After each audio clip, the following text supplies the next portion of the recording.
आपके पास क्लियर पहुंच रही है।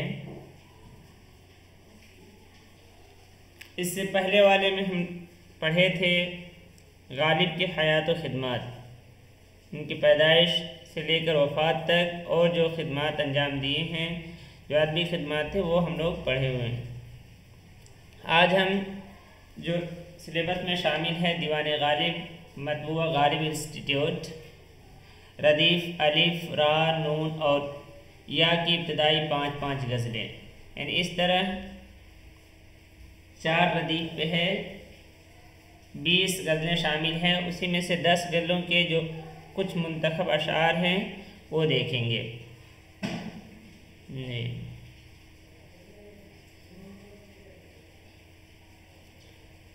इससे पहले ये चीज़ हम देख चुके हैं जो आपके सामने स्क्रीन पे है। बहुत कम लोग हैं।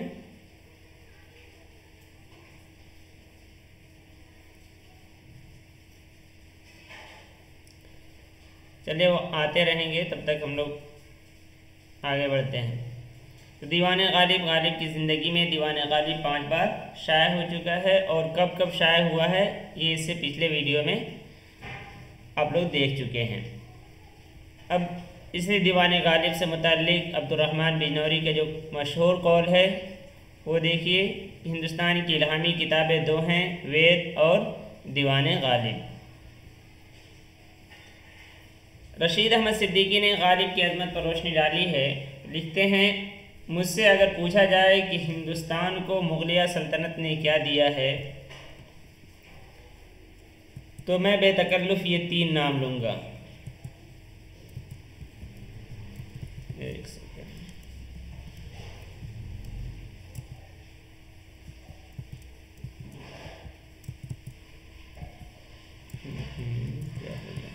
एक सेकेंड।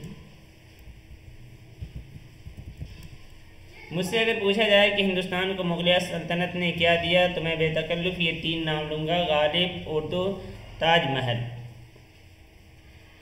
आगे आल अहमद सरोर का कौल जिक्र है कि हमारा आदमी सरमाया हिंदुस्तान के हिमालय की तरह नज़र आता है, जिसमें गालिब एवरेस्ट की चोटी की तरह हैं, मगर जिसमें कंचनजंगा, K2, नंगा पर्वत, नंदा देवी, त्रिशूल की जगह मीर, सौदा, नज़ीर, अनीस, इकबाल के मीनार हैं। तो इसमें आपको कि किसने कहा है गालिब को कि एवरेस्ट की चोटी की तरह हैं, तो आल अहमद सरोर, ये याद रखना है। जैसा कि हमारे सिलेबस में है गालिब इंस्टीट्यूट से मतबूआ, तो मालूम होना चाहिए कि पहली बार गालिब इंस्टीट्यूट ने कब शाया किया। गालिब इंस्टीट्यूट ने सबसे पहले जो सदी एडिशन है फरवरी 1969, यानी जो 7 साल मनाया गया था उसी मौके पे शाया किया था। और वो जो शाया हुआ था उसे किससे लिया गया था, तो मालिक राम के जो मुरतबा है उसी से लिया गया है। उसका मतलब जिसे जो मतबा निज़ामी कानपुर से 1862 में छपा था उसी से मतन को लिया गया है। गालिब इंस्टीट्यूट से दूसरी बार 1979 में और तीसरी बार 1986 में शाया किया है गालिब इंस्टीट्यूट ने। अब आइए अब हम चलते हैं उनके मुख्तसर कुछ जो अशार, चुनिंदा अशार हैं उनकी तशरीह देखेंगे। अगर किसी में कोई सनअत होगी तो उसे भी देखेंगे।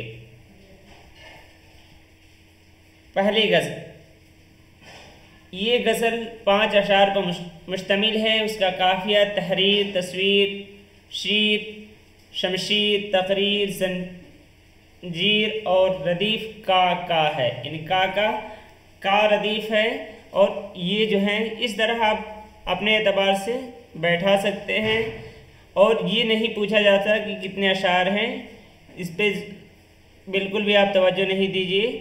हाँ, आप में से बताएं कि रदीफ़, ये हरफ रवी किसे कहते हैं, इससे पहले भी बात आ चुकी है। हरफ रवी किसे कहते हैं? जैसे ये काफ़िया बताया गया कि तहरीर, तस्वीर, शीर, शमशीर, तकरीर, जंजीर, तो इसमें हरफ रवी क्या है? अब्दुर्रहमान भाई बताएं।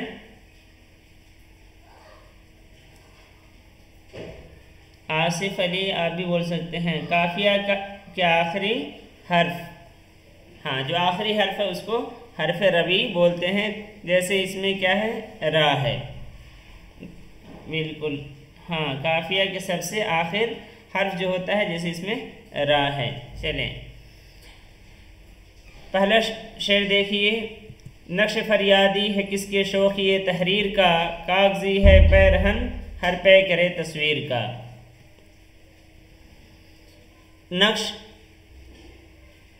स्केच शक्ल सूरत, फरियादी फरियाद करने वाला, शौक़ी तहरीर यानी तहरीर की शौक़ी तहरीर की खूबसूरती। कागजी यानी कागज़ जैसा, बारीक महीन नफीस सब मुराद हो सकता। पैरहन जानते हैं लिबास को बोलते हैं, पैकर तस्वीर यानी तस्वीर मौजूद पैकर। नक्श फरियादी किसके मजमूए का नाम है, कल ही पढ़े हैं, बताएं जल्दी से।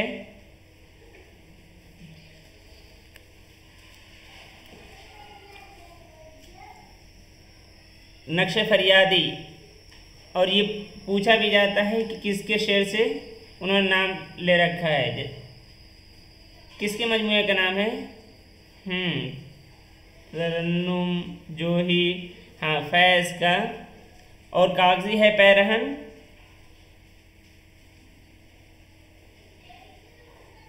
अब्दुर्रहमान भाई, कागजी है पैरहन पहला मजमुआ।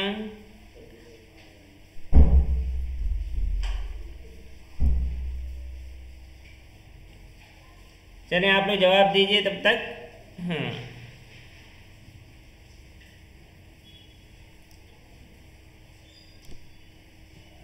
ये शेर जो है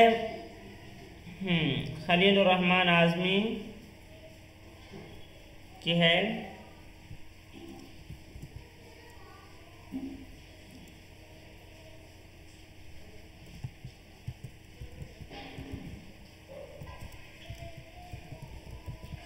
दो है, कागजी है पैरहन और कागजी पैरहन।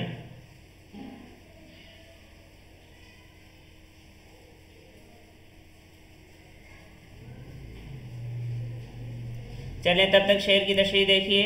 ये शेर मतले का है, सरे दीवान गालिब। इसमें नक्श के शीन ज़ेर के बगैर है, चूँकि वज़न जो है फ़ाइलातुन फ़ाइलातुन फ़ाइलातुन फ़ाइलुन है, इसलिए भी बाज़े से शीन को हरकत के साथ पढ़ते हैं। और तख्ती में ऐसे ही है, यानी देखिए फ़ा ए तो नक, फ़ा ए ला तो नक्शे, तो इस एतबार से ज़ेर के साथ पढ़ा जाता है। उर्दू हिंदी में जनाब अब्दुल रज़्ज़ाक़ शाकिर गोरखपुरी के नाम गालिब के 10 खतूत नकल हैं, उसके 8वीं और मौलाना गुलाम रसूल महर के मुरतबा जो मजमुआ खतूत के हैं उसमें चौथे खत में गालिब लिखते हैं। क्या लिखे हैं गालिब?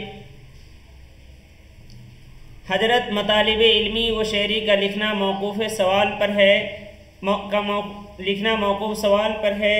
जब हुजूर की तरफ से कोई सवाल आएगा बक़द्र अपने मालूम के जवाब लिखा जाएगा।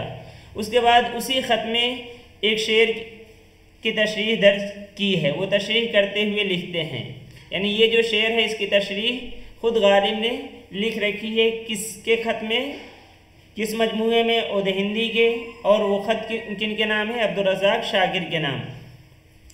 क्या लिखते हैं? ईरान में रस्म है कि दादखाह कागज़ के कपड़े पहनकर हाकिम के सामने जाता है, जैसे मशल दिन को जलाना या खून आलूदा कपड़ा बांस पर लटका कर ले जाना। बस शायर ख्याल करता है कि नक्श किसकी शौक़ी तहरीर का फरियादी है कि जो सूरत तस्वीर है उसका पैरहन कागज़ी है, यानी हस्ती अगरचे मिथले तस्वीर एतबार महज हो, मोजिब रंजो मलालो आज़ार है। तो ये गालिब ने उसकी तशरीह लिख रखी है। आइए अब हम लोग ये शेर ही देखिए।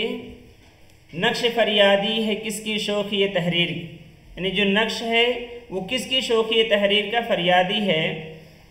जो शक्ल है, जो सूरत तस्वीर है उसका पैरहन कागज़ी है।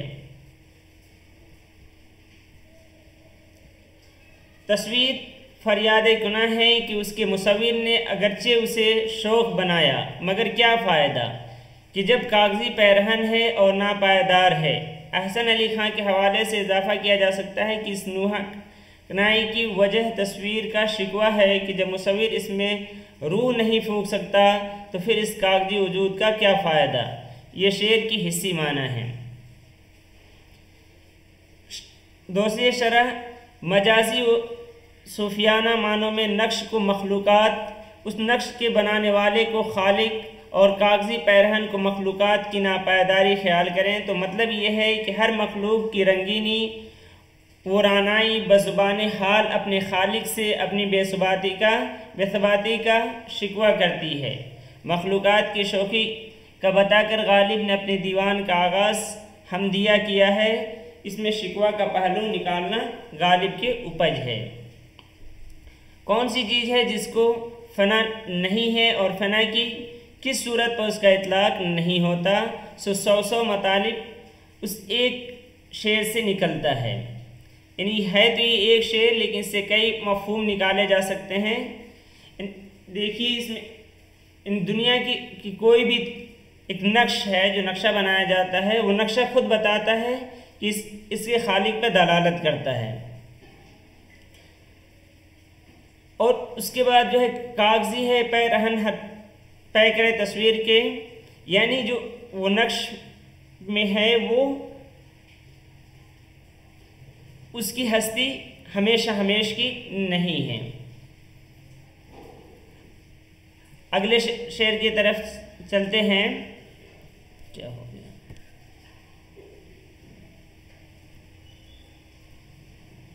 अगला काव काव सख्त जानी हाय तन्हाई न पूछ, सुबह करना शाम करना लाना है जुए शेख का। इसे अगर नस्ल में पढ़ना चाहें तो कह सकते हैं न पूछ तन्हाई के सख्त जानी हाय, यानी पहाड़ों को कुरेदना, शाम का सुबह करना जुए शेख का लाना यानी उसके बराबर है। काव काव का माना क्या है? खोदना। ये कावीदन से ये लफ्ज़ है, फ़ारसी ज़ुबान का मस्दर है जिसका मतलब है ज़मीन खोदना। इससे मुराद आहिस्ता आहिस्ता ज़मीन खोदना होता है। जल्दी जल्दी खोदने वाले अमल को कुंदन कहा जाता है। कंदन जैसा कि फ़ारसी इसकी मशहूर मसल है कोह कंदन वो काह बर आउर्दन, जिसका उर्दू तर्जुमा है खोदा पहाड़ और निकला चूहा। काविदन का हासिल मस्दर जो है काविश है, जो उर्दू ज़ुबान में कोशिश का हम माना लफ्ज़ है, यानी कोशिश व काविश गोया दो जुड़वा अमल हैं। शायर ने काव्य को हासिल मस्दर के तौर पर इस्तेमाल किया है और तकरार रे काव्य से मुराद ये ली है कि खोदते चले जाना, मुसलसल खोदना। पहले लफ्ज़ को देख लीजिए, काव काव, ये समझ में आ गया कि काव जो है ये काविदन फ़ारसी ज़ुबान का से हासिल मस्दर है। सख्त जानी, गालिब ने सख्त जानी को बतौर एक नक्श ज़मीन की इस्तेमाल किया है। गोया सख्त जानी एक टीला या एक पहाड़ी है जिसको खोदना कार दुश्वार है। सख्त जानी हाय यहाँ जमा है, सेगा जमा है, जिसका मुराद दी माना पहाड़ियाँ या टीले लिए जा सकते हैं। जुए के क्या माना है? जुए शीर में जुए का माना बताएं। जुए शीर में जुए का माना बताइए।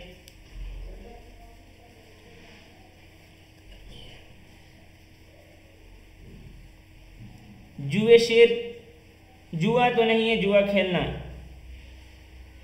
क्या है जुए शीर में?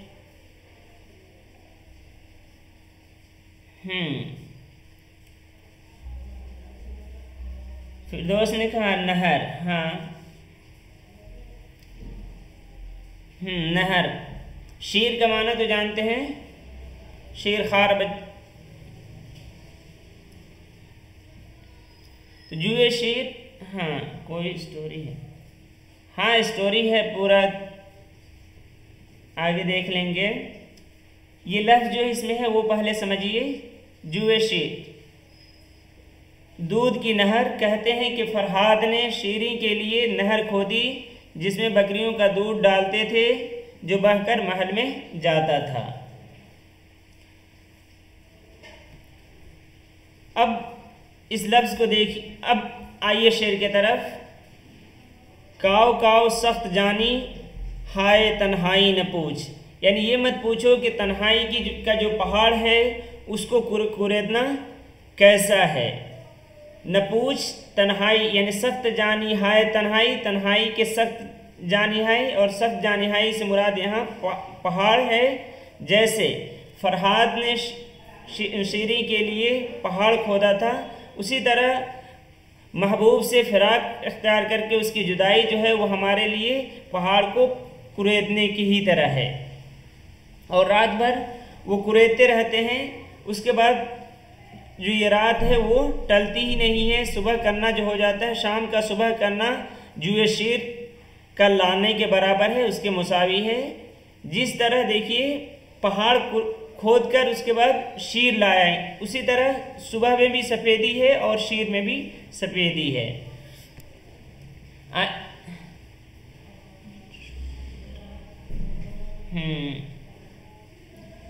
सर मेरा कमेंट नहीं जा रहा है क्या? आ रहा है अब्दुर्रहमान भाई? कोई नहीं आ रहा है। आइए अब थोड़ी सी शरह देख लें, तशरीह देख लेते हैं।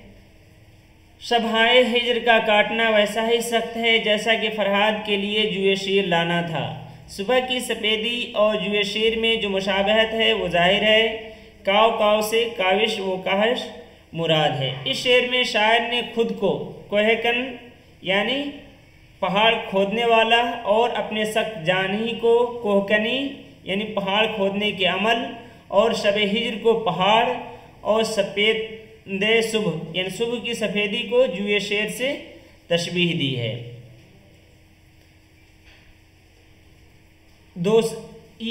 ये दो शेर थे पहले गज़ल में।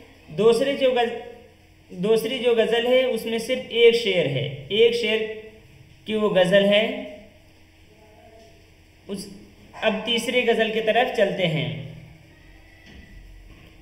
तीसरी गज़ल, ये गज़ल 6 अशार पर मुश्तमिल है। उसका काफ़िया हुसूद, दूद, सूद, बुअत, वजूद, क़ुयूद और रदीफ़ था है, यानी था उसका रदीफ़ है। अब इसमें आपको हरफ रवी बताने की ज़रूरत नहीं है, सभी को मालूम है कि दाल दाल जो है वो हरफ रवी है। था ख्वाब में ख्याल को तुझसे मामला, जब आँख खुल गई न ज़िया था न सूद था।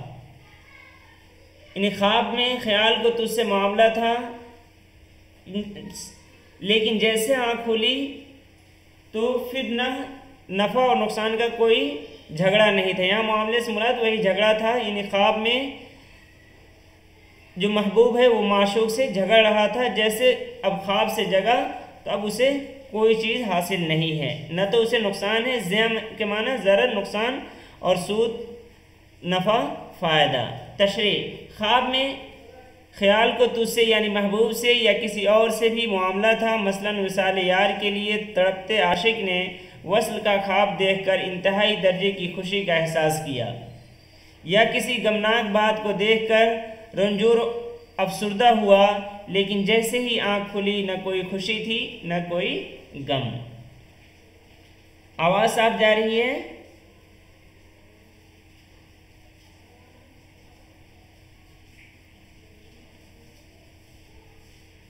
शेर में रियायत लफ्ज़ी कमाल की है। देखिए, ख्वाब, आँख, मामला, सूदो ज़िया वगैरह।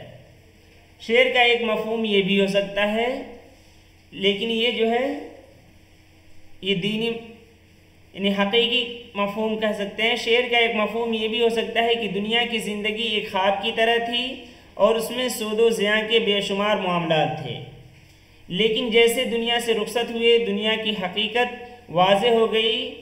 अब न कोई मुनाफे हाथ लगा न कोई नुकसान, और खाली हाथ यहाँ से सब कुछ छोड़कर जाना पड़ा। चौथी गज़ल देखें। ये गज़ल 7 अशार पर मुश्तमिल है। उसमें हुस्न मतलब भी है, यानी दूसरे में भी काफ़िया और रदीफ़ है, दोनों मिसरे में। काफिया क्या है? पड़ा, मुद्दा, मज़ा, दवा, रसा, आजमा, हुआ, बारहा, मज़ा और रदीफ पाया है। कहते हो न देंगे हम दिल अगर पड़ा पाया, दिल कहाँ कि गुम कीजिए हमने मुद्दा पाया। यानी तुम ये कहते हो कि अगर दिल कहीं तुम्हें मिल गया पड़ा हुआ तो तुम नहीं दोगे। दिल है ही कहाँ मेरे पास, दिल कहाँ कि गुम कीजिए, कि वो पहले ही उसे तुम ले चुके हो। यानी हमने मुद्दा पाया और तुम्हारे कहने से, यानी जो तुम ये बात कहते हो उससे हमें पता भी चल गया कि तुम ही मेरे दिल को ले उड़े हो। तशरीह, हमने मुद्दा पाया यानी हम आपका मतलब समझ गए कि आपने हमारा दिल पा लिया है। और ये बातें कि अगर हम तेरा दिल पाएंगे तो ना देंगे, वो पा लेने के बाद की है। यानी जैसे दिल कोई गुमशुदा चीज़, जैसे लोग कोई गुमशुदा चीज़ पाकर छेड़ने के लिए मालिक से कहा करते हैं कि अगर ये चीज़ मुझे मिल गई तो नहीं देंगे, तो आमतौर पे कहा जाता है कि अगर, तो उसी तरह ये है कि तुम्हें मिल गई, तुम मेरे दिल को ले उड़े हो और उसके बाद कह रहे हो कि मिल जाएगा तो नहीं देंगे।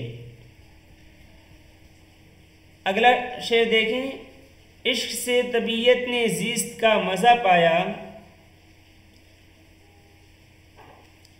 इश्क से तबीयत ने ज़िस्त का मज़ा पाया, दर्द की दवा पाई दर्द बेदवा पाया।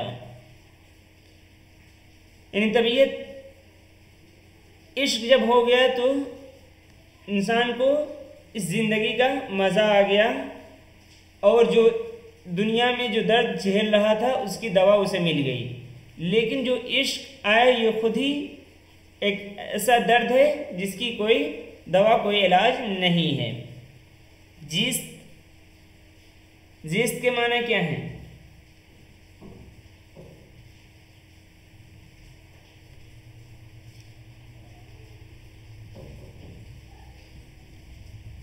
जीस्त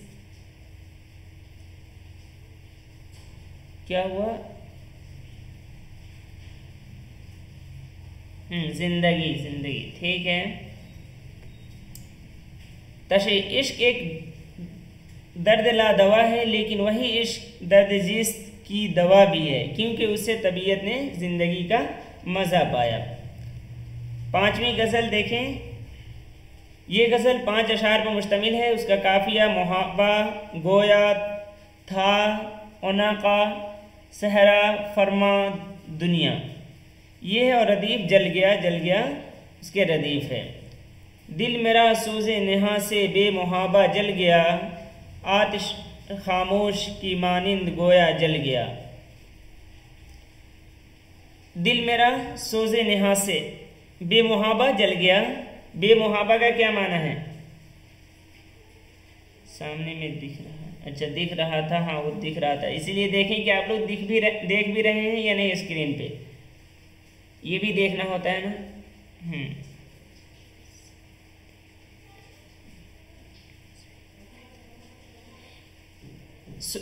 ये बताइए बेमुहाबा का क्या माना है? बेमुहाबा, दिल मेरा सोज़े नेहा से बेमुहाबा जल गया। अब तो नहीं दिख रहा है। आतिश खामोश की मानिंद गोया जल गया। सोज यानी जलन, तपिश, गम, सोजिश, रंज। नेहा का माना क्या है? मख्फी, पोशीदा। अब देखिए बेमुहाबा। बेमुहाबा बेला तामुल, बेधड़क, बेखौफ, बेझिझक। यहाँ मुराद वही है बेला तामुल, बेला ताखीर, अंदेशा नहीं है, गम। हाँ डेली 7:30 ही टाइम है। फरहीन, उससे पहले आपने ही शायद पूछा था ना गबन का तर्जमा किसने किया? गबन का तर्जमा खुद प्रेमचंद ने किया था। तो यहाँ कि मेरा दिल जो है पोशीदा जलन से अचानक जल गया और ये ऐसा चुपके चुपके ही मुझे जला गया। तशरीह मुराद दिल अचानक पोशीदा तपिश से जल गया और इस तरह चुपके चुपके जला कि किसी को खबर भी ना हुई। और इसमें देखिए आतिश के एतबार से देखिए सोज है, जलना है, तो इसे आप ले सकते हैं मुराअतुन नज़ीर, एक जैसी चीज़ें आ रही हैं, यानी एक चीज़ जिक्र करना और इससे मुताल्लिक मुराअतुन नज़ीर से मुताल्लिक इससे पहले जब हम मीर के गज़ल को देख रहे थे तो उसमें देख चुके हैं, अगर नहीं हो तो उसे देख लीजिए वो सना समझने के लिए। अगला शेर देखिए, अर्ज़ कीजिए जौहरे अंदेशा की गर्मी कहाँ, कुछ ख्याल आया था वहशत का कि सेहरा जल गया। अर्ज़ कीजिए यानी बयान कीजिए, अंदेशा के जो जौहर है उसकी गर्मी कहाँ अर्ज़ कीजिए, यानी कैसे बयान किया जा सकता है कि अभी सिर्फ उस अंदेशे का ख्याल ही आया था, वहशत का ऐसा ख्याल आया कि सेहरा जल गया। तशरीह अंदेशा की जौहर की गर्मी का बयान ये है कि वहशत का ख्याल आया था कि उसके असर से सेहरा जल गया, यानी चूँकि वहशत की जब डर इंसान के अंदर ये होता है तो फिर वो जंगलों के खाक छानता फिरता है, दस्तमाई करता रहता है, सहरा नवर्दी की नौबत ज़रूर आती है, इसलिए ख्याल वहशत से जो है वो सेहरा जल गया। इसमें देखिए यानी सिर्फ ख्याल आने से सेहरा का जल जाना ये मुबालगा है, यानी इसमें सनाते मुबालगा है। सनत मुबालगा किसे कहते हैं, इस सनात को देख लीजिए। मुबालगे से मुराद अक्ल की हुदूद से अल्फाज का तजावुज़ करना, इस्तिलाह में किसी चीज़ के लिए उसके हक़ से ज़ायद तौसीफ़ व तारीफ़ करना, यानी आग के अंदर जो चीज़ें हैं उससे ज़्यादा अगर हम कुछ कह रहे हैं तो ये समझे वो तारीफ़ है, लेकिन वो उसमें मुबालगा है। मुबालगा की 3 किस्में हैं, तबलीग, इग़राक़ और गुलू।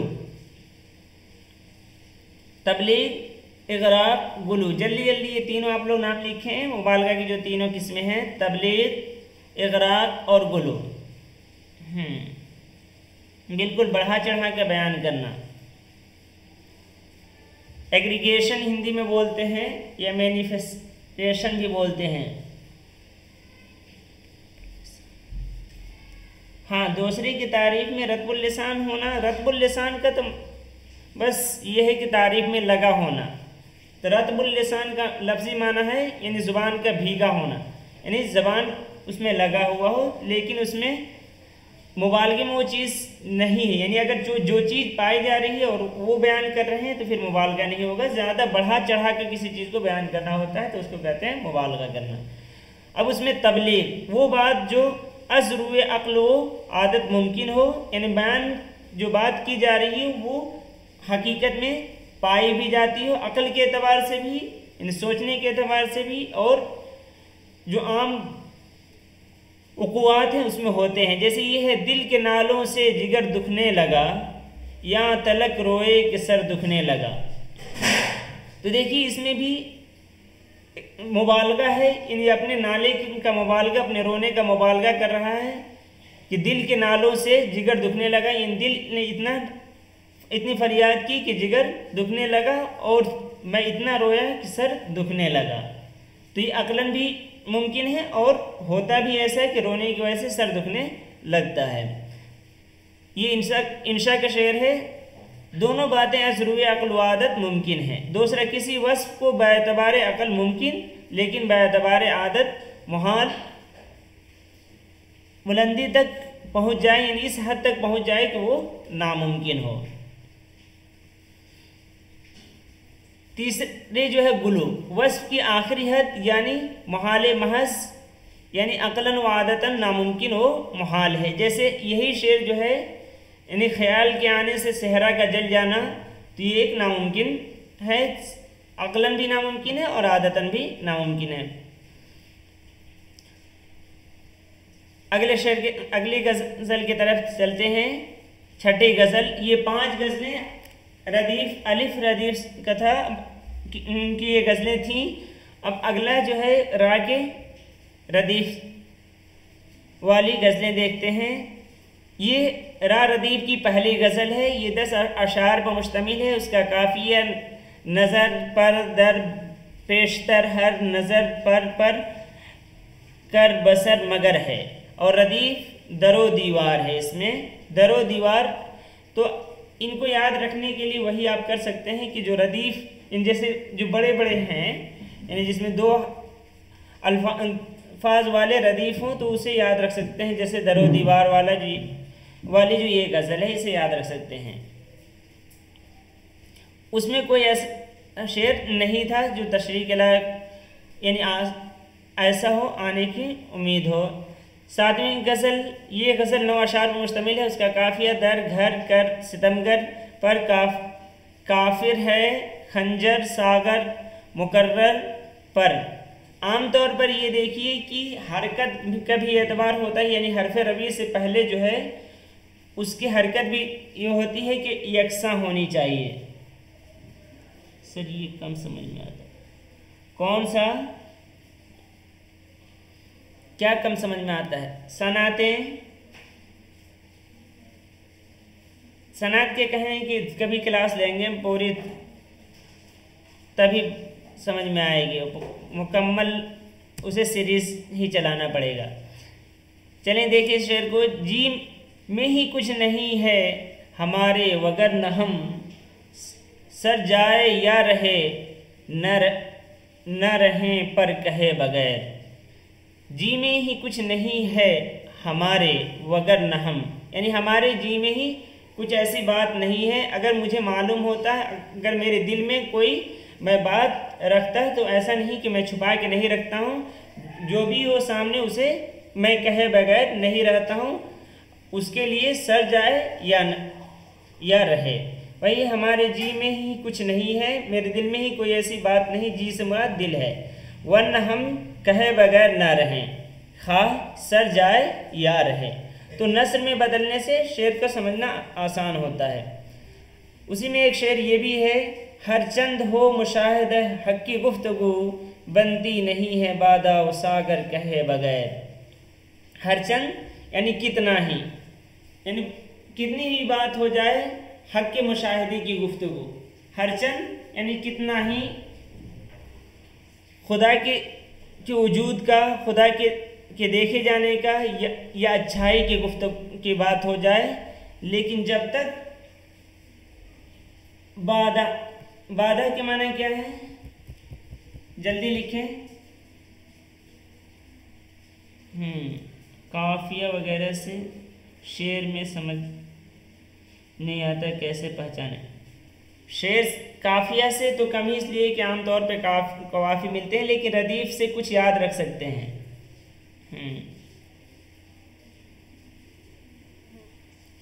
चलें, हर चंद हो मुशाहिद हक की गुफ्तगू, यानी जितना भी हो जाए किसी अच्छी चीज़ की बात, लेकिन मैं जो आदि हूँ वो किसका हूँ? बादा वो सागर का हूँ। तो जब तक उसका जिक्र नहीं होता है तब तक जी नहीं भरता है। शेर समझ।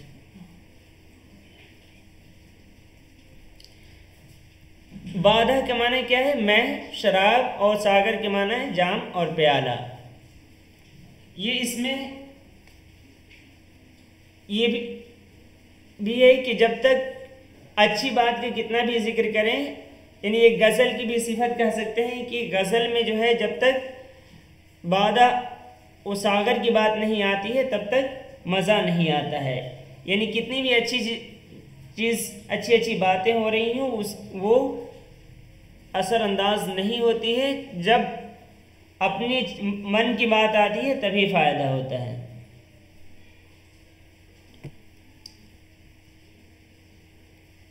फरहीन देखिए, अशार पे जो है उतना अभी तो हम लोग देख रहे हैं, तो कम से कम मफ़हूम समझने की कोशिश कीजिए।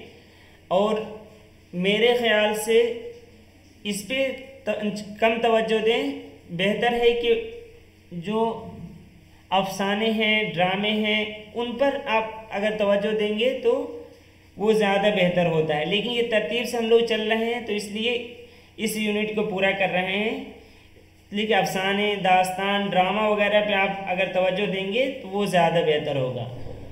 और अगर इसमें याद रखना है तो किस तरह याद रखना है, ख़ास तौर से रदीफ़ देख लीजिए, जो गज़लें शामिल है उसके रदीफ़ देखिए कि कौन से रदीफ़ किस शायर का है, उससे आप इम्तियाज़ कर सकते हैं। कुछ याद रह सकता है, लेकिन ये नहीं कि 100% कह दें कि हाँ ये रदीफ़ आपने याद कर लिया तो आप इम्तिहान में सही ही करके आएंगे। हो सकता है कि वो रदीफ़ दूसरा शायर भी इस्तेमाल किया हो। जी,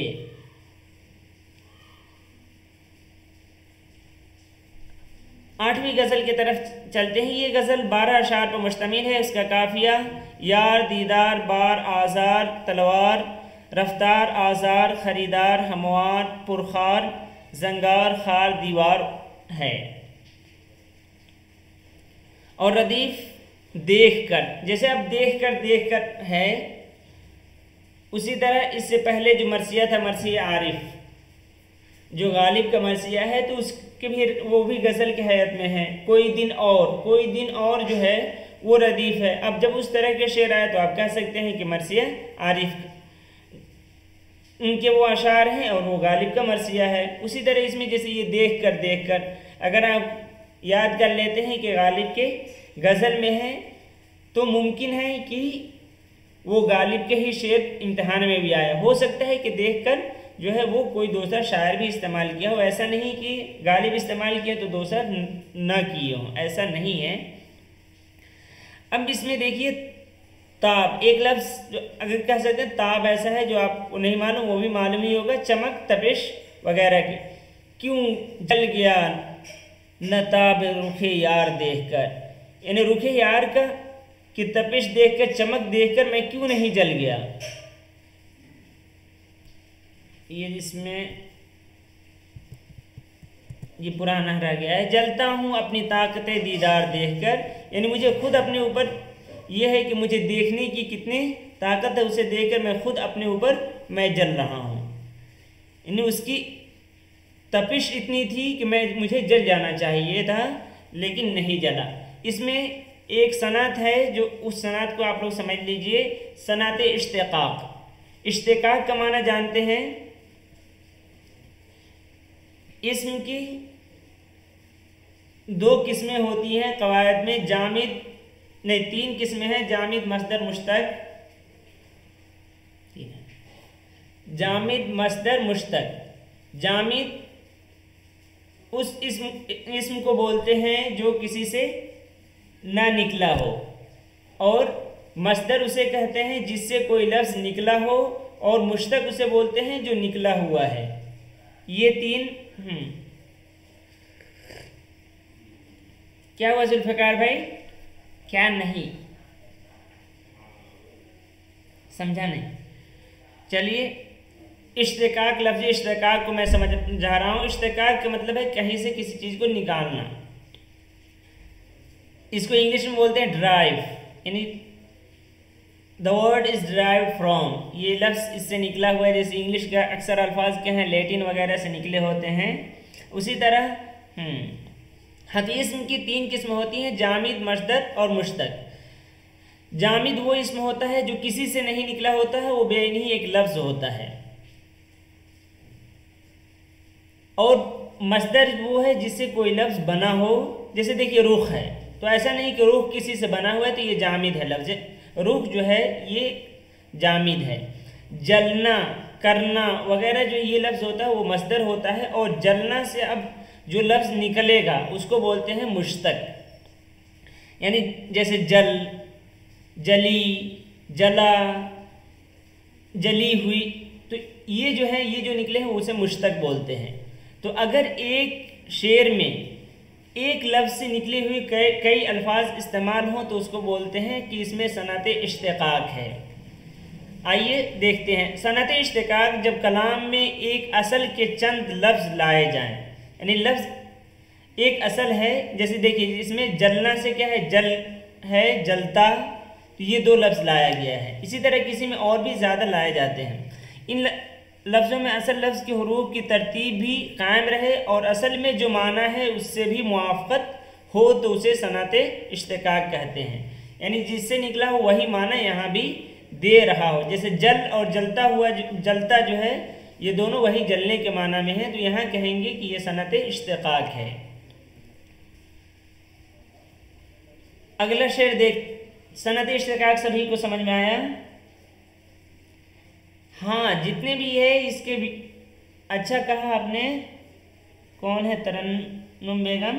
सभी का पीडीएफ दिया जाता है, जितने भी वीडियो क्लासेस होते हैं इसके पीडीएफ का लिंक इसके बाद, यानी लाइव वाले के बाद इसी के अलग से दूसरा भी वीडियो जब भेजा जाता है तो उसमें पीडीएफ का लिंक होता है, वहाँ से आप लोग डाउनलोड कर सकते हैं।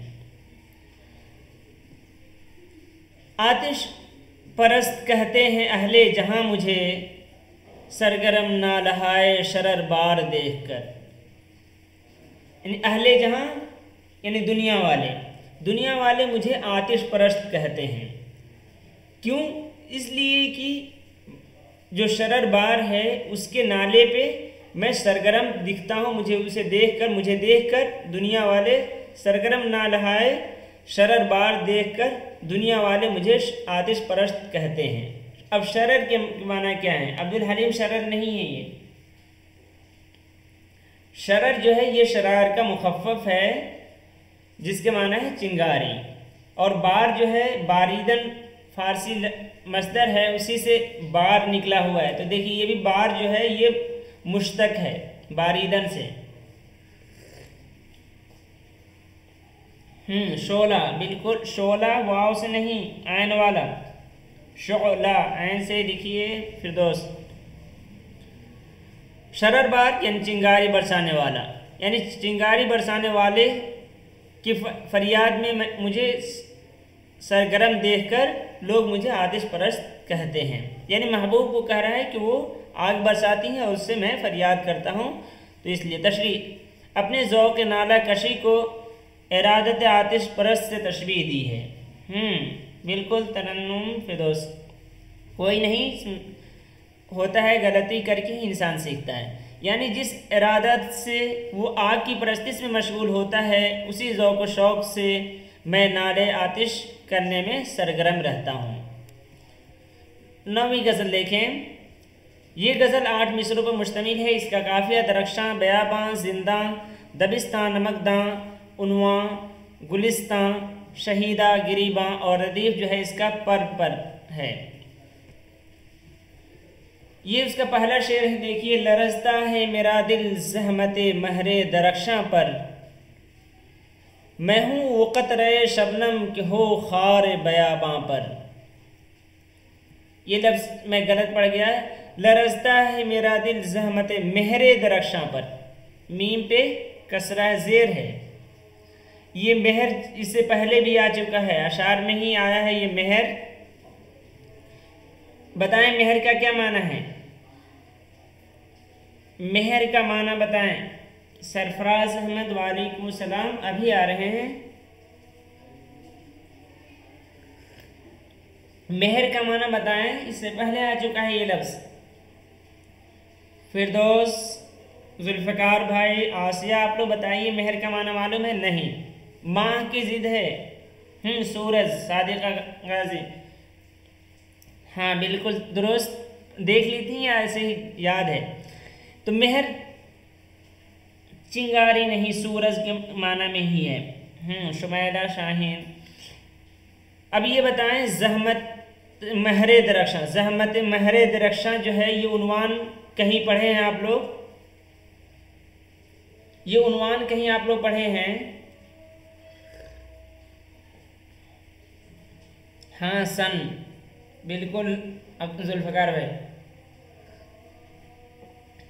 ये ज़हमत महरे दरख्शां आप लोग कहाँ पढ़े हैं? बता सकते हैं कोई? याद आया कहाँ पढ़े हैं?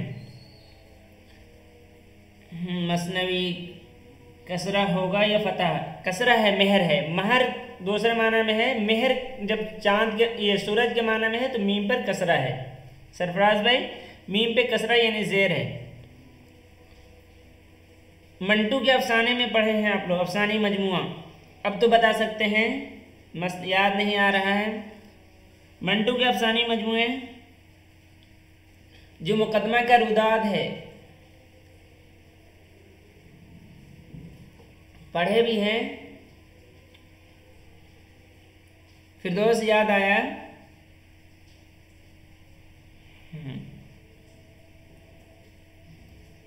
याद आया या नहीं? ज़हमत महर दरख्शां आप लोग तो पढ़े थे ना।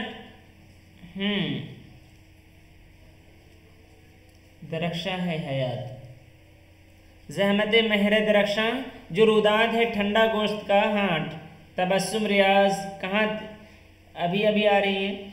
हाँ, जो ठंडा गोश्त जो मजमुआ है, उसके शुरू में जो इस पर यानी ठंडा गोश्त पे जो मुकदमा हुआ था तो उसके रुदात इसी उन्वान से शामिल है। गालिब का शेर भी है, गालिब के शेर पे ही तो हम लोग बात कर रहे हैं, क्यों अब्दुर्रहमान भाई?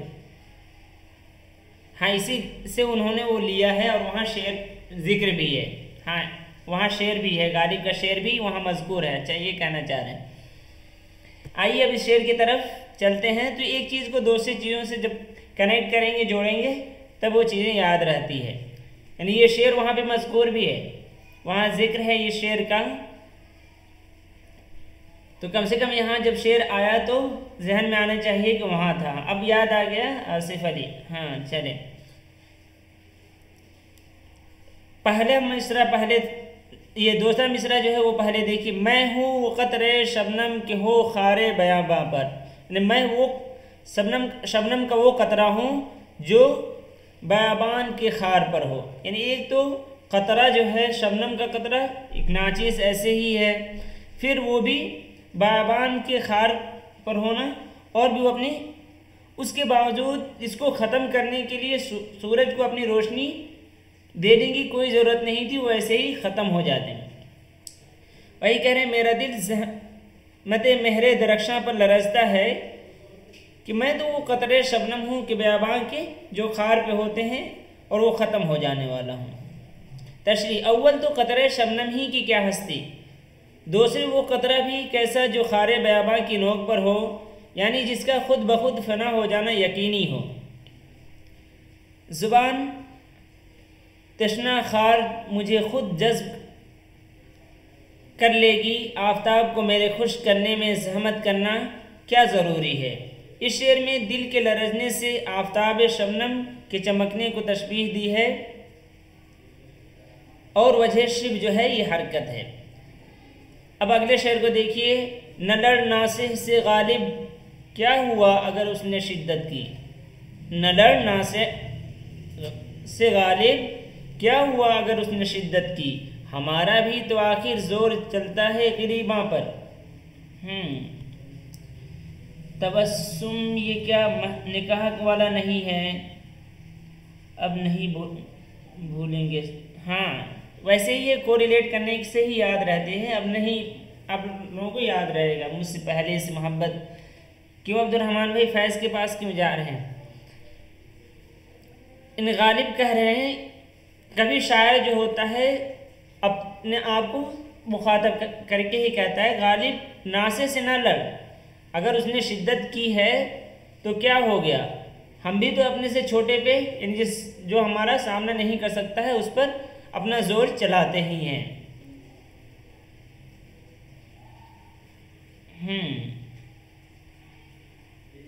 फैज़ की नज़्म में भी है, क्या है? चले, ये 10वां गज़ल जो आज का आखिरी है, 11 अशार पर मुश्तमिल गज़ल है। इसका काफिया निशान गुमा ज़बां कमा जां गिरा फिशां हाँ निहा फ़ुगा रवां और बयां है, और रदीफ जो है और है। ये मैं आप लोगों को पहले ही बता चुका हूँ कि इसमें आपको अशार की तादाद याद नहीं करनी है। रहा ये काफिया और रदीफ जो मैं बयान किया हूँ वो इसलिए बयान किया हूँ कि आप लोग इससे याद रख सकते हैं, इस तरह के कुछ ट्रिक भी बना सकते हैं। इसमें यह शेर है, या रब वो न समझे हैं न समझेंगे मेरी बात, दे और दिल उनको न दे मुझको जुबां, और इल्तिजा कर रहे हैं और साथ साथ अपने कलाम के अजमत को भी बता रहे हैं कि मेरा जो कलाम होता है हर कोई नहीं समझता है। तो वही कह रहे हैं, या रब वो न समझे हैं न समझेंगे मेरी बात, कि मेरी बात वो लोग नहीं समझेंगे। दे और दिल उनको, यानी दिल उनको और दे दे अगर मुझे ज़ुबान और नहीं देता है, यानी उनकी सतह पे अगर मैं बात नहीं कर पाता रहा हूँ तो अगर मुझे वो ज़ुबान नहीं दे रहा है तो कम से कम उन्हें दिल ऐसा दे कि वो मेरी बात को समझें। लेता न अगर दिल तुम्हें देता कोई दम चैन, करता जो न मरता कोई दिन आहो फोगा। और इसमें देखिए लेता और करता जो है इसको बहुत ही मुकद्दम किया गया। शेर के लिए ये है कि वज़न इसमें वो नगमगी आ गई है उसकी वजह से, लेकिन बिल्कुल ही जो नहवी कवायद है उससे के बिल्कुल मुखालिफ है। यानी लेता जो है इसका ताल्लुक बिल्कुल कहाँ है, कोई दम चैन लेता। तो इसके लिए अगर दिल तुम्हें न देता, ना अगर दिल तुम्हें देता, यानी तुम्हें अगर दिल नहीं देता तो कोई दम और चैन ले लेता। फिर इसमें जो करता है ये भी बिल्कुल आखिर में है, और जो अगर न मरता तो कोई दिन और आहो फुगा करता है। और भी दुनिया में सुखनवर बहुत अच्छे, कहते हैं कि गालिब कहे अंदाज़ बयां। और तो ये जो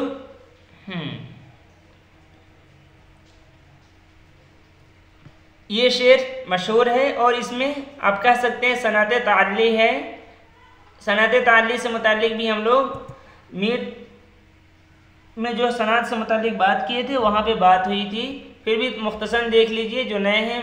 ताल्ली किसे कहते हैं? ताल्ली अरबी में शेखी बघाड़ना, बोस्टिंग जिसे इंग्लिश में बोलते हैं, डींगे मारना या अपनी बड़ाई बयान करना कहलाता है। शायरी की इस्तिलाह में उससे मुराद किसी भी शायर की तरफ से शेरी अंदाज में अपनी तारीफ़ करना या बरतरी जाहिर करना, इसको बोलते हैं सनअत ताल्ली, जिसमें खुद अपने कलाम की अपनी तारीफ़ कर रहा हो। हैं और भी दुनिया में सुखनवर बहुत अच्छे, कि दुनिया में और भी हैं कलाम कहने वाले, लेकिन गालिब अपने अंदाज बयान को कह रहे हैं कि मेरा उनसे अनोखा है। इस तरह आज की ये क्लास मुकम्मल हुआ। कल हम लोग फिर सवाल व जवाब करेंगे और अगले सोमवार को अगला जो है मोमिन के बारे में गुफ्तगू होगी। यानी सब्जेक्टिव हम लोग सोमवार और जुमेरात को देखते हैं मौज़ूई, और उसके अलावा आप लोग जानते ही हैं कि रोज़ाना एतवार के अलावा यानी संडे के अलावा हम लोग सवाल व जवाब करते हैं। ठीक है, फिर चलें 2:30 बजे चलिए, अच्छी बात है। जुल्फ़िकार भाई कल 2:30 बजे जो अपना क्विज़ होता है टेलीग्राम में, उसमें गालिब पे ही क्विज़ करवाएंगे, और अच्छी बात है। ठीक है, फिर अल्लाह हाफिज़।